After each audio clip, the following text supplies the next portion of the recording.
क्या आपके साथ भी ऐसा होता है, ऑफ साइड की बॉल पे ड्राइव मारने जाते हो और आपका जो सर है वो विकेट की तरफ गिरना स्टार्ट हो जाता है। एज रिजल्ट आप या तो एलबी हो जाते हो या स्लिप में आउट हो जाते हो। इसे क्रिकेट टर्म में कहते हैं हेड फॉलिंग। कितना भी टैलेंटेड बैट्समैन क्यों ना हो, अगर उसे ये दिक्कत हो रही है तो उसका जो करियर है ऑलमोस्ट खत्म हो जाता है, क्योंकि ना वो स्कोर कर पाता है। क्योंकि ज़्यादातर जो बॉलर होते हैं वो इसी चैनल पे बॉल डालते हैं। तो इस चैनल को अगर आपको स्ट्रॉन्ग करना है तो मैं इस वीडियो में आपको बताता हूँ, और ये जो प्रॉब्लम है ये 100% मैं सॉल्व करके दूंगा आपको इस वीडियो में। तो आइए देखते हैं वीडियो में क्या क्या ड्रिल कर सकते हैं और ये प्रॉब्लम किस वजह से होती है, ये सब मैं आपको एक्सप्लेन करूंगा। और अगर आप चाहते हैं कि कोई आपकी बैटिंग भी कोई प्रोफेशनल एनालाइज करे तो CIC कैरियर क्रिकेट आपके लिए बेस्ट प्लेटफॉर्म है। यहाँ पे आपको मिलता है डायरेक्ट मेंटरशिप और काउंसलिंग का ऑप्शन, वो भी बहुत ही ज़्यादा अफोर्डेबल प्राइस पे, मात्र 1200 रुपये महीने। इसमें आपको 3 काउंसलिंग का सेशंस मिलते हैं, वो भी 1 to 1 90 मिनट्स के। और अगर आप ज़्यादा सीरियस हैं अपने क्रिकेट को लेके तो आप ईयरली प्लान भी ले सकते हैं, वो सिर्फ मात्र 4999 में है। इसमें भी आपको हर महीने 3 सेशंस मिलेंगे, वो भी 1 to 1 90 मिनट्स के। तो अब चलते हैं वीडियो पे और मैं आपको बताता हूँ कि ये हेड फॉलिंग आप कैसे सॉल्व कर सकते हैं।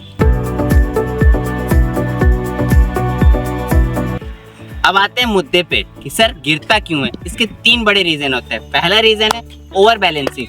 ओवर बैलेंसिंग क्या होता है मैं आपको बताता हूँ। ओवर बैलेंसिंग बेसिकली होता है क्या कि आप बॉल तक जाने की जगह आप क्या करते हो कि बॉल के ऊपर जाते हो। क्रिकेट में बोला जाता है कि आपको बॉल के पीछे जाना है। बहुत सारे बैट्समैन इसको समझ लेते हैं कि बॉल के पीछे का जाने का मतलब है कि बॉल के ऊपर आना है। सिंपल सेंस है, मैं आपको बताता हूँ। जब आप बैटिंग कर रहे हो, ठीक है, इसमें आपने ट्रिगर लिया और आप जब ड्राइव मारने जा रहे हो तो ये ड्राइव का ये सिस्टम होता है। अब बहुत सारे बैट्समैन क्या करते हैं, ड्राइव को ऐसे जाते हैं, यानी यहाँ से उठ के जाते हैं। इससे जो आपका हेड है उसका पोजीशन हिला और इसमें आपको दिक्कत हो जाएगी, क्योंकि हेड का जब अगर एक बार पोजीशन हिल गया तो आप वापस बैलेंस में नहीं आ सकते हो।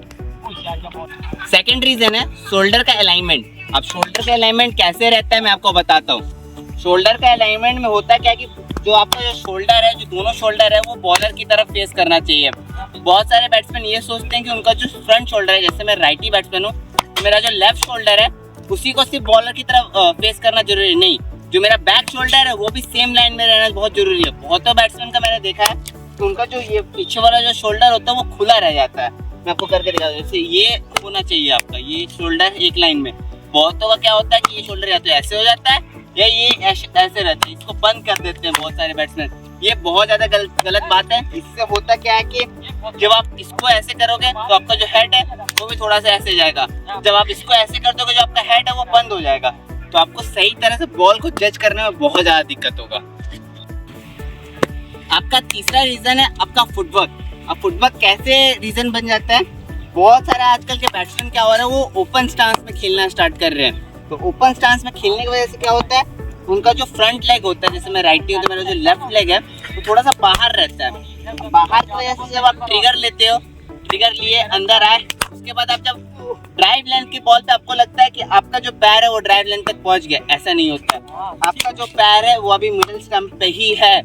ये आपके ड्राइव के लिए आपको यहाँ लाना पड़ेगा, लेकिन ओपन स्टांस की वजह से आप कभी भी वो पैर को वहां तक नहीं ला पाते हो। अब इसे ठीक कैसे करना है, इसके लिए मैं आपको 2 बेस्ट ड्रिल बताता हूँ जो आप घर पे भी कर सकते हैं और ग्राउंड पे भी कर सकते हैं। तो आइए मैं आपको सबसे पहला ड्रिल बताता हूँ। पहला ड्रिल है द 1 हैंडेड ड्रिल। ये ड्रिल में आपको बैटिंग जो करनी है वो टॉप हैंड से करनी है। जैसे मैं राइटी हूँ तो मैं अपने लेफ्ट हैंड से बैटिंग करूंगा। सिर्फ आपको 1 हैंड से बॉल बैट को पकड़ना है और इससे सिर्फ शॉट मारना है, ड्राइव मारना है। अगर आपका ड्राइव नहीं लगेगा, इसका सबसे मेन कारण होगा आपका हेड सही से नहीं जा रहा है, और ये ड्रिल आपको फोर्स करेगा बैलेंस में रहने के लिए और सही से ड्राइव मारने के लिए। तो आइए मैं आपको करके बताता हूँ।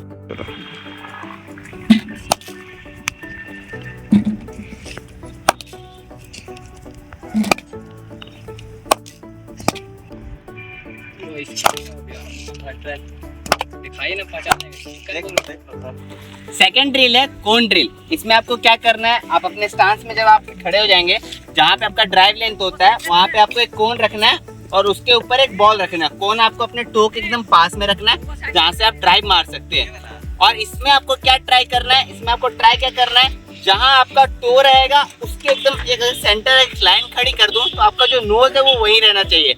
अगर आपका नोज आपके टो से आगे चला जाएगा, इसका मतलब आपका जो हेड है वो गिर रहा है। अब मैं आपको करके बताता हूँ।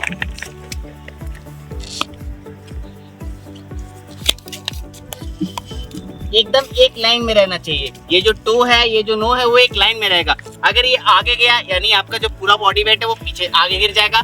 अगर ये बीच में रह गया तो आपका जब आप ड्राइव मारोगे तो वो सीधा कवर्स के हाथ में जाएगा, कैच आउट हो जाओगे आप।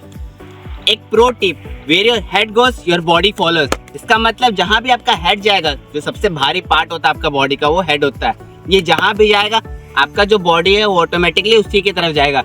अगर आप बैटिंग करते समय आपका हेड अगर ऑफ स्टंप के ऊपर गिरता चला गया तो आप कुछ भी कर लीजिए, आपका ड्राइव सही से नहीं लगेगा। आपका जो बॉडी है वो ऐसे ही जाएगा ड्राइव में, वो कभी भी ऐसे नहीं जाएगा। ये बहुत इंपॉर्टेंट ड्रिल है। ये 2 ड्रिल आप करिए, 15 से 20 मिनट डेली करिए और एक हफ्ते में आपको फर्क पता चलेगा। अगली वीडियो इस सीरीज पे होगी बॉटम हैंड ग्रिप पर, जो हर पावर हिटर की प्रॉब्लम होती है। और आज की वीडियो आपको पसंद आई होगी तो चैनल को सब्सक्राइब करिए और CIC को ज्वाइन करना ना भूलें। मिलते हैं अगली वीडियो में, तब तक के लिए प्रैक्टिस हार्ड, प्ले स्मार्ट।